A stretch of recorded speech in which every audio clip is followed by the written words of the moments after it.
రేపే రాఖీ పౌర్ణమి అండి.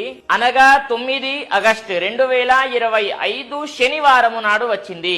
అయితే చాలా మంది కూడా అడగడం జరుగుతుంది ముహూర్తం ఎప్పుడు అని చెప్పేసి. కానీ దానికంటే ముందు ఏంటి అని అంటే రాఖీ ఎలా కట్టాలి అనేది చెప్తాను, జాగ్రత్తగా వినండి. ఎప్పుడైనా సరే చాలా మంది కూడా ఏం చేస్తున్నారు అని అంటే ఒక బొట్టు పెట్టేసి కట్టేస్తున్నారు. కానీ దానికి పూజ చేయాలండి. ఎప్పుడైనా సరే మనము రక్షాబంధనము ఎందుకు కడతాము?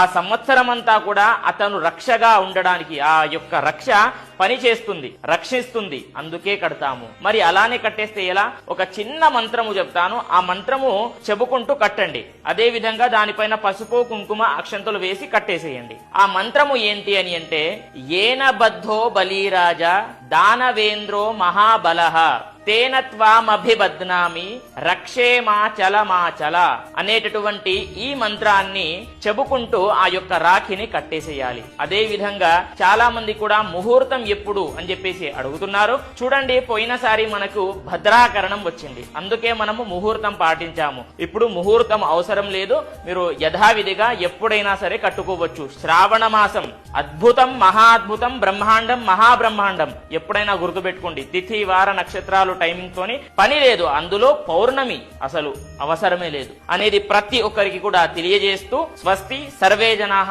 సుఖినో భవంతు.